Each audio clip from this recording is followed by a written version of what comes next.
안녕하세요. 인천 논현동 맑은 숲한의원 진현우 원장입니다. 진료실에서 종종 이런 분들을 만납니다. 갑자기 숨이 안 쉬어지고요. 심장이 터질 것처럼 뛰어요. 병원 가봤는데 이상은 없대요. 근데 너무 무서웠어요. 이게 혹시 공황장애인가요? 많은 분들이 한 번쯤 경험하셨을 겁니다. 갑자기 가슴이 답답하고 식은땀이 나고 숨이 턱 막히는 느낌, 심장이 미친 듯이 뛰는데 병원에서는 심전도나 혈액 검사에서 아무 이상이 없다고 말하죠. 이럴 때 사람들은 스트레스가 많아서 그런 거겠지 하고 넘어가기도 합니다. 하지만 이 증상이 반복되고 언제 또 올지 몰라 불안해지면 그때부터는 일상 자체가 무너집니다.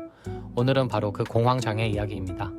단순히 불안한 성격 때문이 아니라 우리 몸에서 보내는 자율신경의 붕괴 신호일 수 있다는 점 꼭 짚고 넘어가겠습니다. 공황장애, 왜 갑자기 생기는 걸까요? 공황장애는 말 그대로 공황 상태가 반복적으로 찾아오는 질환입니다. 갑작스러운 강한 불안, 죽을 것 같은 공포, 숨막힘, 심계항진, 어지럼증, 손발 저림, 메스꺼움까지. 사실 공황장애는 마음에서 시작되는 게 아닙니다. 몸이 감당하지 못할 정도로 자율신경계가 무너졌을 때 그 신호가 공황 발작이라는 형태로 나타나는 것입니다. 저는 환자분들에게 이렇게 설명드려요. 몸이 지금 과부하 걸렸다고 급하게 브레이크 밟는 중입니다. 자율신경계는 우리 몸의 긴장과 이완을 조절하는 시스템인데요. 스트레스가 계속 누적되고 잠을 못 자고 불규칙한 생활을 하다 보면 이 시스템이 고장납니다.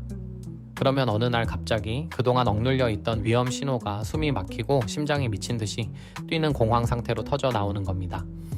두 번째 공황장애가 보내는 몸의 신호 3가지. 공황장애가 단순히 심장이 빨리 뛰어요 수준이 아니라 몸 전체에서 다양한 신호를 보냅니다. 첫 번째, 가슴이 꽉 막힌 듯한 답답함 심장 질환이 아닌데도 마치 누가 누르고 있는 것처럼 숨이 턱 막힙니다. 흉곽 주변 근육과 횡격막의 긴장 때문이죠. 두 번째, 숨 쉬는 게 불안정하고 얕아진 호흡이 점점 가빠지고 얕아져요.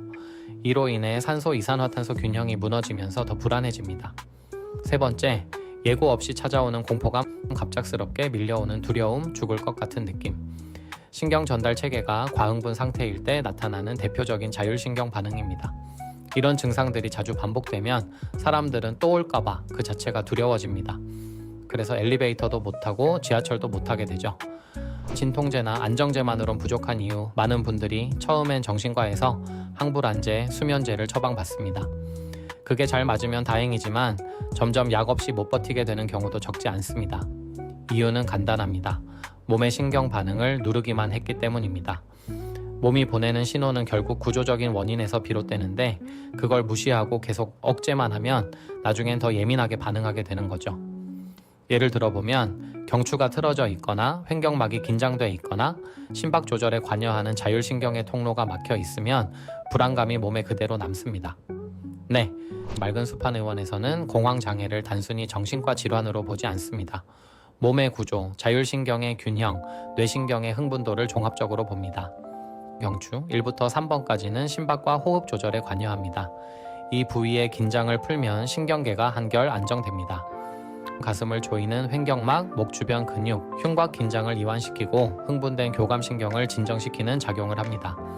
자율신경계의 조절력을 회복시키고 심박수, 수면, 불안감, 위장 기능까지 통합적으로 다룹니다.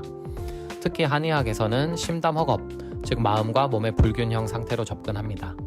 횡격막 호흡법, 루틴화된 생활습관, 카페인과 같은 자극 회피, 수면 리듬 재조정 등을 병행합니다. 공황장애, 마음이 약한 게 아닙니다. 저 정신력이 약한 건가요? 다들 멀쩡한데 왜 저만 이런지 모르겠어요. 이런 말씀 자주 들립니다. 하지만 공황장애는 절대 의지 부족이 아닙니다. 오히려 그동안 너무 참았고 너무 열심히 살았기 때문에 몸이 더 이상 못 버티고 구조적으로 무너진 겁니다. 몸을 고치지 않으면 마음도 편해질 수 없습니다. 자율신경을 다시 균형 있게 만들면 마음의 평온도 반드시 따라오게 되어 있습니다. 지금까지 공황장애와 자율신경에 대한 이야기였습니다. 갑자기 찾아오는 공포, 불안, 심장 두근거림, 이제는 더 이상 참지 마시고 한 번쯤 내 몸이 보내는 신호를 제대로 읽어보셨으면 좋겠습니다. 맑은 숲한의원 진현우 원장이었습니다. 다음 영상에서 뵙겠습니다. 감사합니다.